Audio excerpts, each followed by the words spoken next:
Amen. Pwede na po tayong makaupo. Diretso na po tayo sa Word of God. Ayan.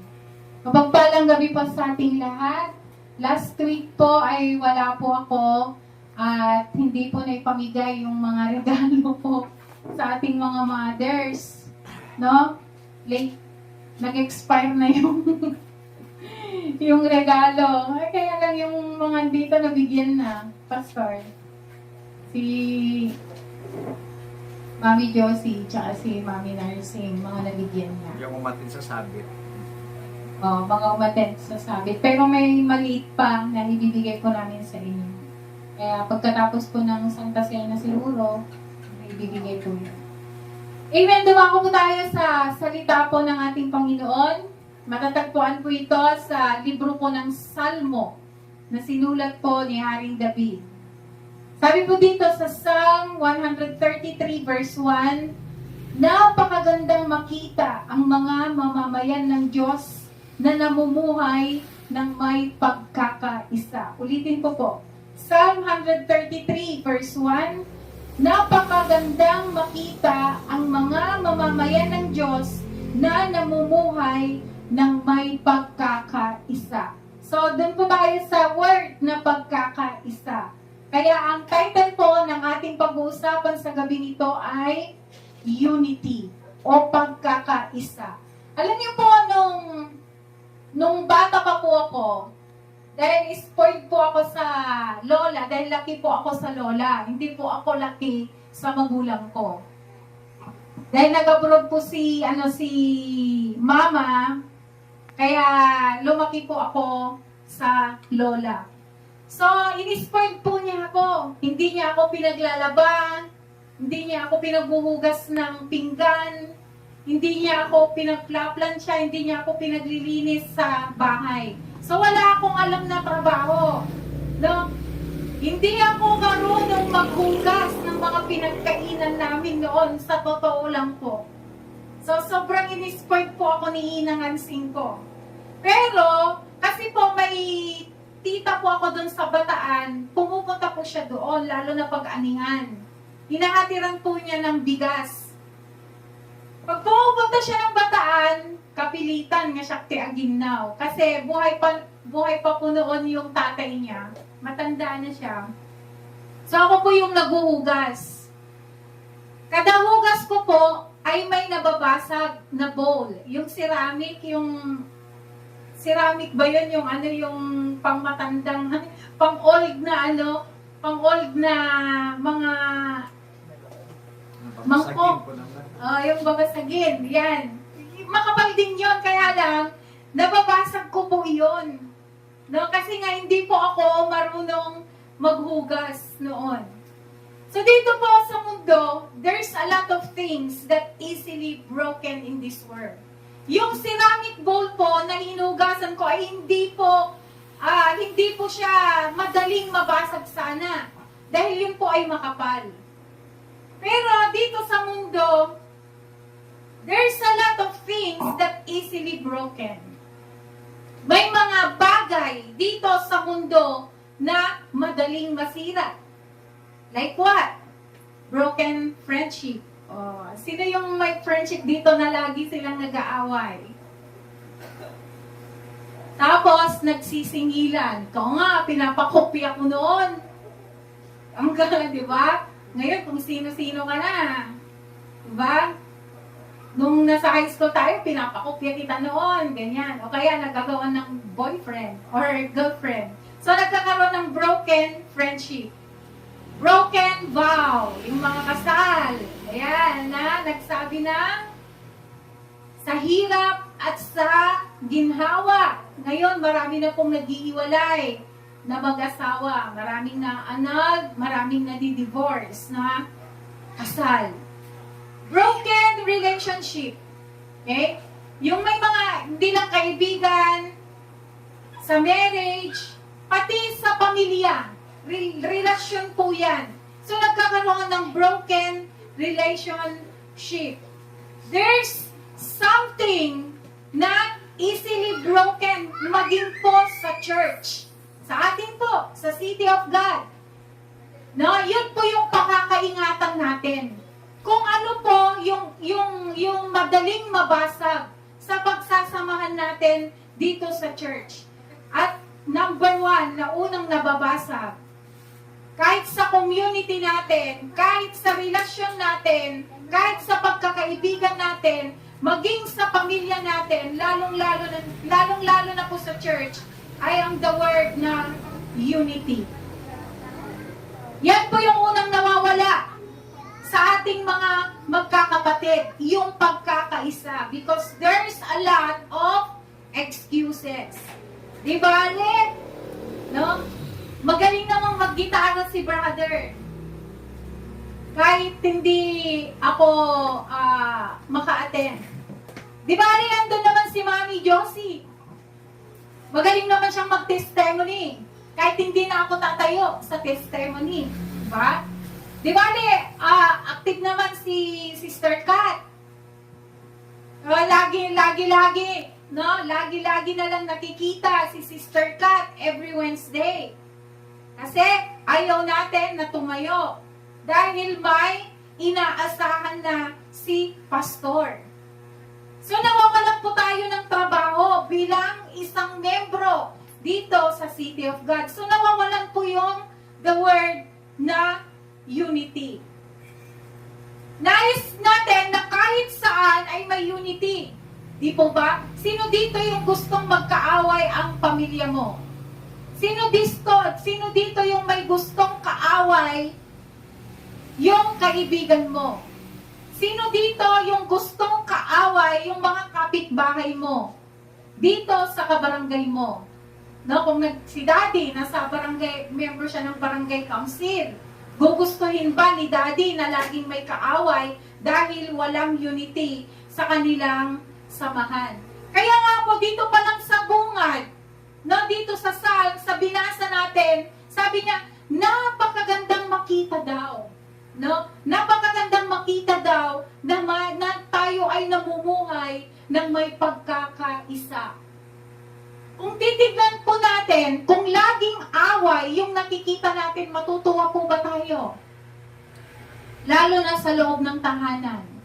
Umaalis tayo, di ba? Maburibor tayo. No, kanayon nga dati mang mangag mo, nga apa, dahil nga po nawawala sa atin yung unity. Sinabi ni David na maganda ang mga magkakapatid na may pagkakaisa. Kung mayroong hindi pagkakaunawaan, no? Ang sinasabi ni David dito, kung mayroong hindi pagkakaintindihan at pagkakaunawaan, dapat may reconciliation. Bakit? Kung walang reconciliation, stress, di ba? Kung minsan, sabi natin, it is a small world. Of all people na makakasalubong ko, siya pa. Sa dinami-dami ng makakasalubong ko sa palengke, yun pang kumari ko na laging nangaaway sa akin. Diba? Nagiging masikip po yung mundo natin. Kahit po sa tahanan natin, ayaw mong lumabas sa loob ng kwarto mo dahil baka makasalubong mo yung kapatid mo, yung nanay mo, yung pamangkin mo, yung tatay mo na kagalit mo. Ayaw mong makasalo sila sa pagkain. No? Bakit hindi ka lumalabas ng kwarto? Baka nung warak na masabat ko ay takabsat ko. O, diba? Yung nagiging masikip yung mundo mo. Dahil nawawalan po tayo ng pagkakaisa. Kaya doon, kung ayaw mong makipag-reconciliation, ayaw mong makipagbate, nagkakaroon ng brokenness. Broken relationship always experience in our life. Kung hindi ka marunong magpakumbaba, every day, you will experience a broken relationship. Sabi nga po, dapat wag tayong matulog nang hindi tayo nakikipagbate sa mga hindi natin nakakasundo. Ngayon po, the beauty of living in unity, it shows the power of unity in teamwork. Pag sinabi nating teamwork, no, tayong mga magkakapatiran, kailangan may teamwork. Kung alam niyo po po yung the word na team building, nung nasa DPWH pa lang po kami, hindi po naiiwasan na sa isang section, isang opisina may alitan. Lalo na pag malaki yung SOP. Lalo na pag may mga kontraktor na nagbibigay, hindi tama yung bigayan. So, nagkakaroon ng alitan. Pero pagdating doon sa team building, nagkakaroon ng unity. Nagkakaroon ng kaayusan. Kaya maganda po yung may team building po natin. Ibawa, sa loob ng tahanan. Kung sinabihan ka ng pamilya mo o katim mo dito sa church, andon yung pagtanggap. No? Andon yung pagtanggap na ikaw ay may mali na ginawa. Andun yung pagtanggap na kailangan mo na mag-improve pa sa bagay na yon. Hindi yung sinabihan ka na, brother, ganito yung key. No? Ang tagal-tagal ko nang nagigitara, tapos utusan lang ako ng bago. Diba? Sister, pakibuhat yung upuan kasi marami nang nakatayo sa labas. Hala, ako yung unang tao dito sa church. Ako yung unang naging member dito sa church. Tapos, uutusan lang ako ng bago. So, nawawalan po tayo ng unity dahil na rin po sa the word na pride. Kaya, kung sinabihan tayo ng mga magulang natin sa loob ng tahanan or leaders natin sa church, andon yung espiritu ng pagtanggap at espiritu ng pagpapakumbaba. Naririnig niyo po ako? Isang mic. Low. Ay, mayroon na po. So, paano po na ipapakita yung power of unity? Unang-una po, strength. Alam niyo po yung bayanihan? Naalala niyo po ba yung the word na bayanihan, yung binubuhat nila yung bahay kubo para ilipat doon sa isang lugar? No, hindi yung konkreto bahay kubo po yun. Breaks. Kung isa lang yung magbubuhat nun, maililipat po ba kaya yung bahay kubo sa isang lugar? So, kailangan marami kayo dahil andun yung kalakasan. Kung titignan natin yung langgam, yan, yung langgam. Pag hindi sila nagsama-sama ay walang lakas. No, para buhatin nila yung isang kanin. Kasi yung isang kanin, malaki na para sa isang langgam. Pero dahil kumpul-kumpul sila, pag nagkumpulan na sila, andun na yung kalakasan ng bawat isa. Kaya nakakaipon sila ng maraming pagkain. No, nabubuntun pa nga yung mga inipon nila. So kung may unity tayo, ay may kalakasan. Kung wala tayong unity dito sa ating church, paano po lalakas ang bawat isa? Kung hindi natin pinapakita yung unity kay pastor, paano po siya lalakas spiritually? Kung hindi natin pinapakita yung unity sa ating mga kapatid, no, sa ating mga magulang, paano tayo lalakas emotionally? Kaya kailangan po yung unity. Number two, synergism. Ito yung greater. Ang maganda yung kinakalabasan. Alam niyo po yung istorya po ng Tower of Babel. Dahil nagsama-sama po sila, nakagawa sila ng magandang tower na mas maganda pa at mas matatag pa sa Mount Everest. Sabi nga po nila.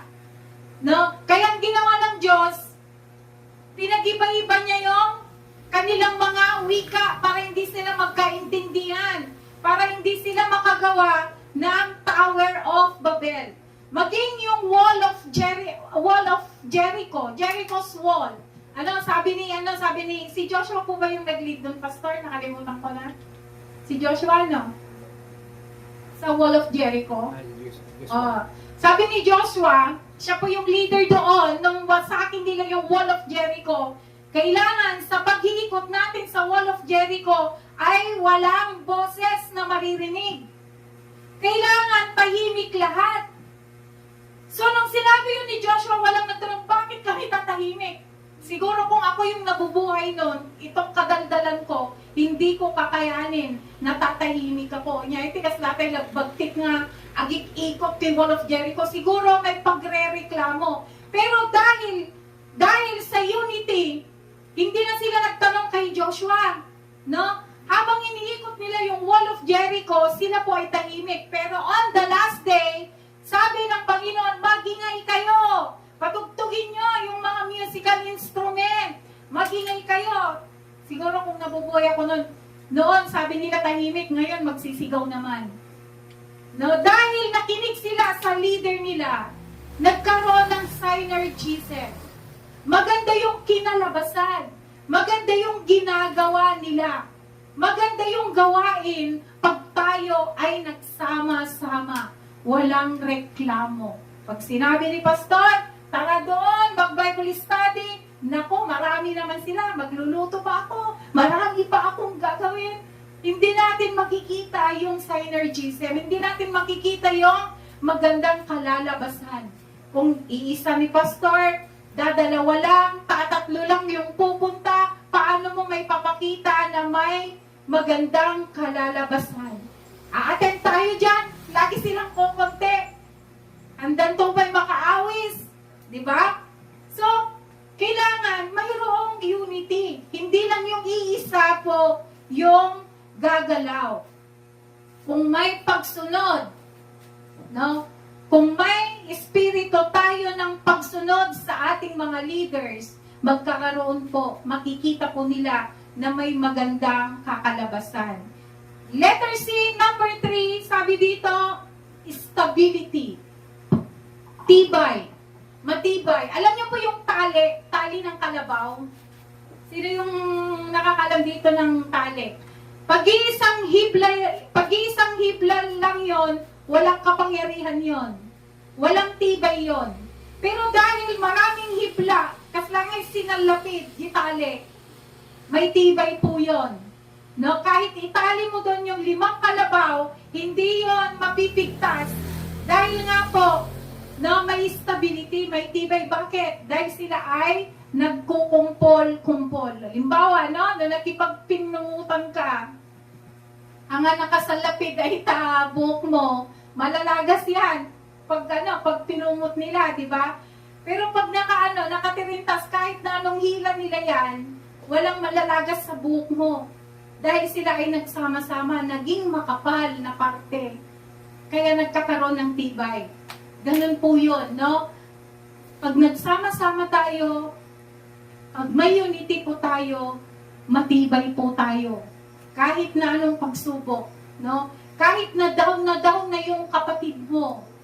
Pero pag may unity tayo, pag may pagsasama, pagkakaintindihan, andun yung stability.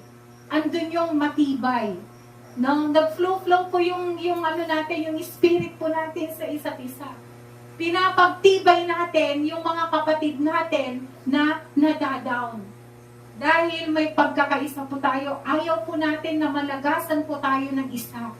Kaya kung may nakita po tayo na may problemado tayong kapatid, na magkumpul-kumpul tayo sa prayer, no, para maging matibay po ang isa't isa. The last po ay success. Yan, kung may unity, ay may success.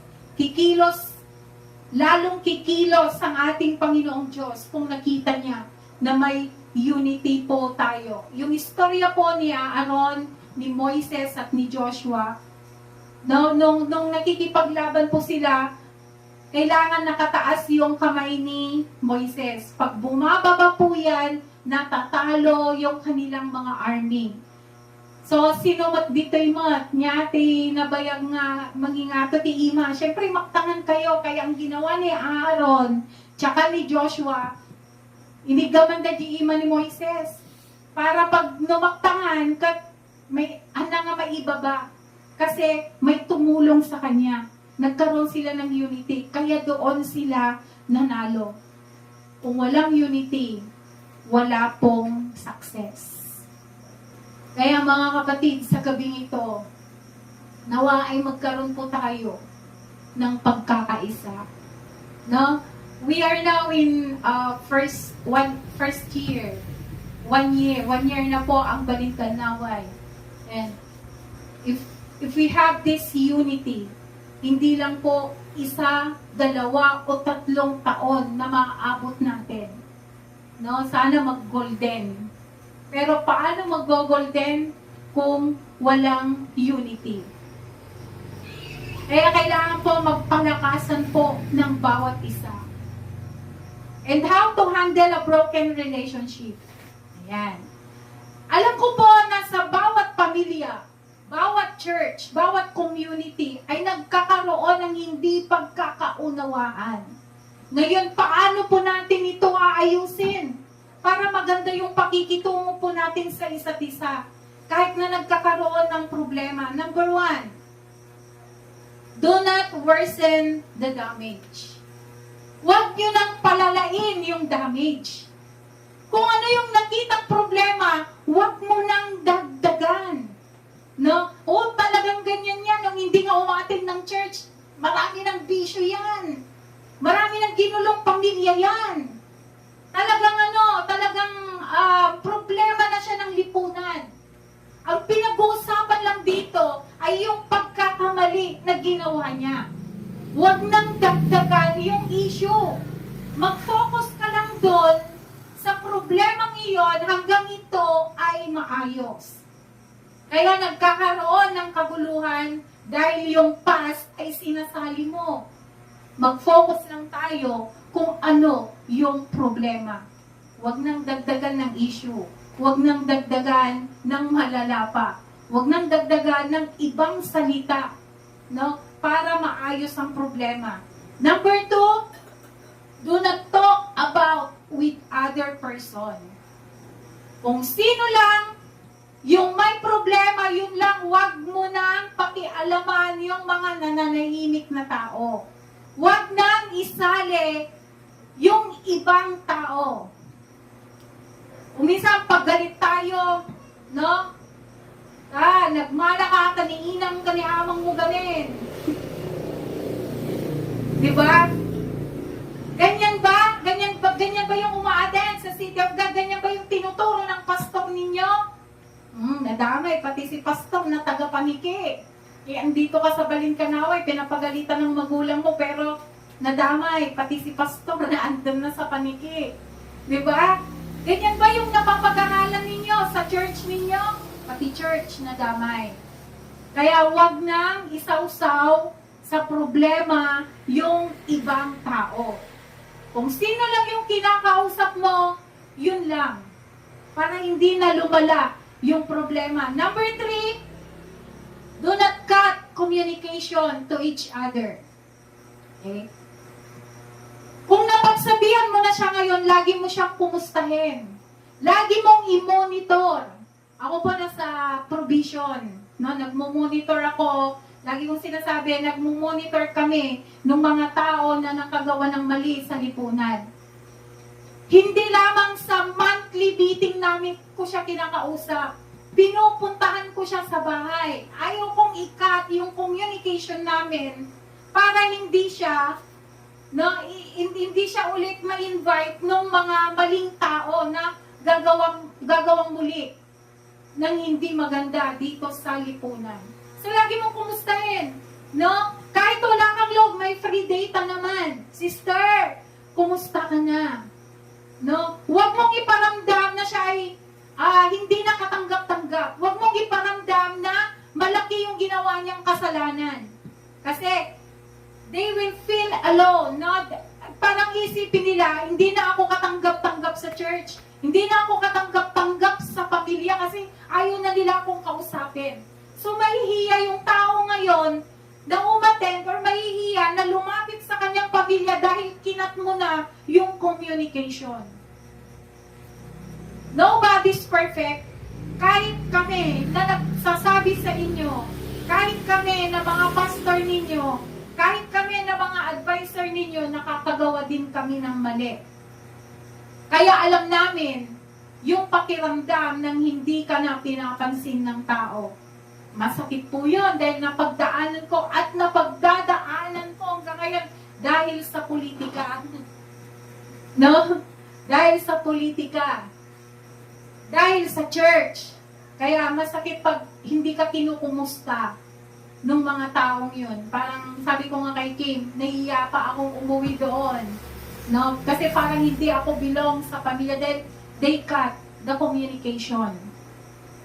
Diba? Kaya huwag natin gawin yan sa ating pamilya, mga kapatid. Huwag natin gawin yan sa ating mga ka-churchmate. Kumustahin pa rin natin.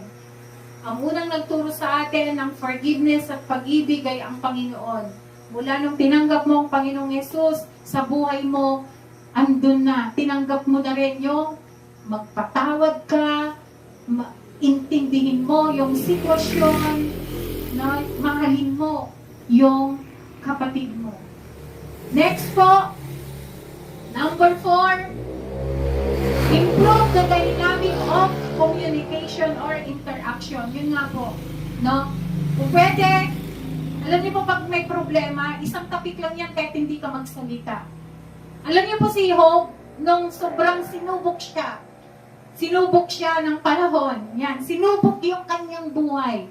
Yung mga kaibigan po niya na natira, hindi po sila nagsasalita. Sinasamahan lang po si Hope. Walang salita na naririnig. Pero yung, alam niyo po yun yung, yung sobrang problemado ka, andun yung kaibigan mo, kung pwede, tatabihan ka niya kahit hindi nagsasalita, kahit nagse-cellphone yung kaibigan mo, nakikita mo lang na andyan yung presence, lumalakas ka. Kahit hindi ka niya kinakausap. Kasi, yung presence po, no, ay nakakalakas po yan emotionally. At least, mararamdaman nila, may kakampi sila, may nakakaintindi sa kanila. May tao na handang mag-accept kung ano man yung pagkakamali nila. May tao na handa na magtiwala na kaya niyang magbago. So, andun, kailangan ipakita natin, sabi ko nga, yung pagmamahal. Then, number 5, talk in private. Talk in private. Kung may pagkakamali ang kapatid mo, huwag mong kausapin sa maraming tao. Abay, kasi ganyan tinanamit mo, kamabait, paulit-paulit laptan. Diba? Kung pwedeng ayusin na kayo lang, ayusin ninyo na kayo lang yung nag-uusap. Talk in private. Kahit doon mo ibuhos yung galit mo. Sige, iduron-duron mo, sampal-sampalin mo, ilabas mo yung sama ng loob mo. At least, dalawa lang kayo. Walang nakakaalam kung ano yung mga hinanakit nyo sa isa't isa. Pag kinausap mo siya in public, ay nako, broadcast. Talk of town, talk of the town kayo, pag-uusapan kayo ng buong baryo, pag-uusapan kayo ng buong church, nag-aaway, ganyan. Diba? So you must talk in private. Mas maayos ang problema pag kayong dalawa lang ang nag-uusap. No, walang pahiya, hindi kanya papahiyain, hindi mo siya mapapahiya. Tsaka mas masasabi mo lahat if you talk in private. And the last one, restore the relationship. Restore the relationship. Sabi nga, after the rain, rainbow comes out. Talagang ganyan. Hindi natin maiwasan yung may kaalitan. Lalo na sa loob ng pamilya. Lalo na sa loob ng church. Hindi po natin maiiwasan yan. Pero you must restore your relationship. Kasi kung hindi na-restore yung relationship ninyo, walang pagpapatawad. May kwento po tayo dyan. May namatay daw. No? May namatay daw. So sabi daw sa langit, hindi ka pwedeng makapasok dito. Sabi daw nung namatay, bakit naman po ang active-active ko sa church? Halos suluhin ko na lahat yung tumayo sa likod ng pulpito. Lahat ng ministry ni pastor, present ako. Ang laki ng mga love offering ko, ang laki ng mga binibigay ko, na mga gift ko sa mga church. Halos iniwan ko yung trabaho ko, yung pamilya ko, bakit hindi ako makakapasok sa langit? Alam niyo daw po yung sabi, hindi ka makakapasok dahil hindi ka marunong magpatawad. Oo, active ka sa church, anino ka ni pastor, pero hindi mo pinatawad yung tao na nagkasala sa iyo. Hindi mo binigyan ng pagkakataon na magpaliwanag, hindi mo binigyan ng pagkakataon na ipakita na siya ay nagbago. Yun daw yung sabi. Kaya, let's search our heart. May mga tao po ba tayo na napasaktan?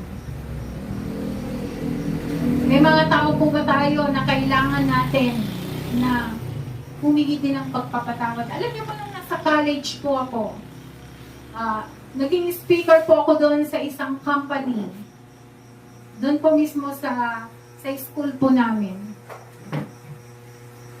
Huwag mo lang ipanalangin na magbago yung tao. Lord, baguhin mo si Kim. Kasi ayaw ko po yung ugali niya, ang arte-arte niya. Pang pinipersonalan, no? Baguhin mo si Pastor, ayaw ko po yung the way na mag-ano siya, ganyan-ganyan. Pero mga kapatid, ipapray din natin yung ating sarili. Lord, change my attitude towards them. Change my attitude to my mother.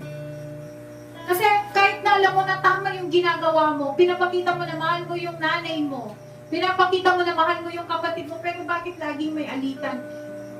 Huwag mong ipanalangin na baguhin sila ng Panginoon. Ipanalangin mo rin yung sarili mo. Change my attitude towards them. Baka ikaw yung may problema. Amen po ba? Kahit po kayo ng ano doon.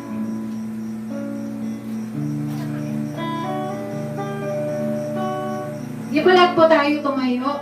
Yung mensahe po ng kantang iyan, sana mahalo natin yung mensahe. Tayo po ay isang katawan. So I am asking po, na puntahan mo nga yung tao na gusto mong mapangkagitao nga kaya't mo kaabayan. Tapos, hawakan mo yung shoulder. Ayan. Hawakan mo yung shoulder habang kinakanta po natin yan. Ayaw ko namang sabihin na pumunta ka sa taong kagalit mo. Pumunta ka sa taong gusto mo na katabi. Then hawakan mo lang yung shoulder habang inaawit po natin yan. Ayo'y isang kapuan sa harapan ng may kapal. Hinubog ng kanyang balat upang maging kagalakan. May isang Diyos na may layunin, may utos na dapat sundin. Magmahalan, magpatawaran, bunga ng pag-ibig, Diyos ang siyang pinagmulan. Sabang po tayo isang katawan. Tayo'y isang katawan sa harapan ng may kapal. Hinubog ng kanyang palad upang maging kagalakan. May isang Diyos na may layunin at may utos na dapat sundin. Magmahalan, magpatawaran, bunga ng pag-ibig, Diyos ang siyang pinagmulan. Iabot mo ang iyong kamay. Iabot mo ang iyong kamay, kapit-bisig sa pagkakaisa.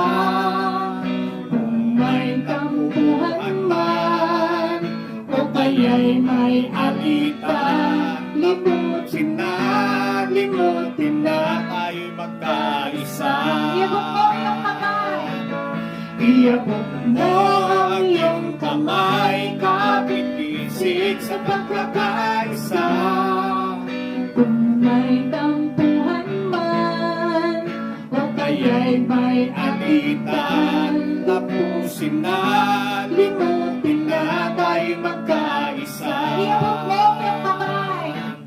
Iyawag mo ang iyong kamay, kapit-isip sa pagkakaisa. May tampuhan man, o kaya'y may alitan. Tapusin na, limutin na, tayo magkaisa. Napakaganda po yung mensahe po ng Panginoon. Kung mapapansin niyo po doon sa salitang unity, there are two vowels. You and I. So without you, without I, nagiging empty. Kaya sa unity, kailangan ka, kailangan ako. Sa atin po, normal lamang na meron pong hindi pagkakaintindihan. Tingnan po natin itong dila po natin, iisang bibig na. Pero bakit nakakagat pa natin? Kaya pag nakagat natin yung dila, huwag mong sabihin, number. Magkagkaman litra.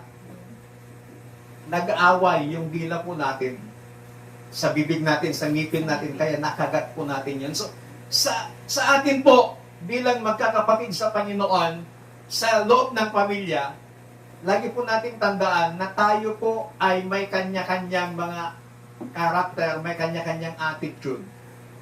Ang lahat ng yon, kung ipilitin mong i-correct, itutuwid yung isang tao, mag-aaway lang kayo. Hayaan mo ang Panginoon ang magbago doon sa tao. Naranasan ko na po yan. Meron akong kinukorek na pag-ugali. Pero dahil nakasanayan niya yung ganong ugali, ikinukorek mo, magagalit, mag-aaway kayo. So, wala ka nang magagawa. Kundi, pabayaan mo na lang, mag-pray ka na lang na later on ay matauhan siya. So, ganun po ang buhay. Kaya yung mensahe po ng Panginoon, napakaganda po na tayo po ay may pagkakaisa. Bakit? Hindi lamang merong stability sa pamilya, stability sa ating mga komunidad, stability sa ating relationship, o kahit ano pa man yan, meron pang tagumpay, at higit sa lahat, there is peace, and then there is blessing na dadaloy sa loob ng ating pamilya, sa loob ng ating mga buhay. Ang ibig kong sabihin na kahit mayroon tayong hindi pagkakaunawaan, sabi nga ng salita ng Panginoon kanina, huwag nating hayaan na yun yung patuloy na sisira sa anumang relasyon natin sa ating pamilya, sa ating komunidad, o kahit ano pa man. Hallelujah. Yung mensahe ng awit, tapusin na, limutin na, tayo magkaisa. Kasi iisa po tayong katawan ng ating Panginoon. Tayo pong lahat ay umupo at manalangin. Panginoon, sa gabi pong ito, marami pong salamat sa inyong mga salita na amin pong napakinggan. Marami pong salamat sa inyong lingkod na siya mong ginamit. Tunay nga po na kailangan ng komunidad, kailangan ng barangay, kailangan ng church ang pagkakaisa. May mga kanya-kanya po kaming differences sa buhay. May mga kanya-kanya po kaming mga attitude. Panginoon, tulungan mo kami na maunawaan namin ang bawat differences po namin upang sa ganon ay mapanatili ang magandang pagkakaisa na nagmumula po sa inyo. Panginoon, yung aming mga kahinaan, tulungan mo kami na magpalakasan, hindi magsiraan sa mga kahinaan ng bawat isa po sa amin. Patuloy mo kaming bigkisin ng isang pag-ibig, isang puso at isang espiritu na nagmumula po sa inyo.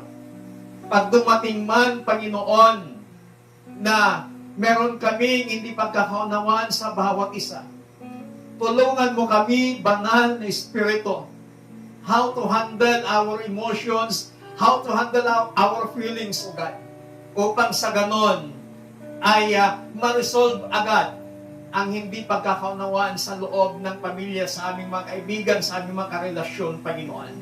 Tulungan mo ang bawat isa at ikaw ang patuloy na maghari sa puso at isipan ng bawat isa at patuloy mong ikontrol ang aming mabuhay. Panginoon, sinabi mo sa iyong mga salita, how good and how pleasant it is to dwell together in unity. Na nagagalak ka, natutuwa ka, Panginoon, na kapag ang isang komunidad, kapag ang isang church, kapag ang isang pamilya, kapag ang isang relationship ay merong pagkakaisa. At doon mo pinapadaloy, binubuhos ang iyong pagpapala sa kanila, Panginoon. Kaya tulungan po ninyong bawat isa po sa amin in our individual differences, O God. Patuloy po kayong kumilos sa buhay ng bawat isa. Panginoon, hayaan mo na yung banal na Espiritu patuloy na maghari, patuloy na kumilos sa aming mabuhay. Salamat ng marami sa inyong masalita. In Jesus Christ, mighty name we pray. Amen. Palakpakan po natin ang Panginoon. Hallelujah.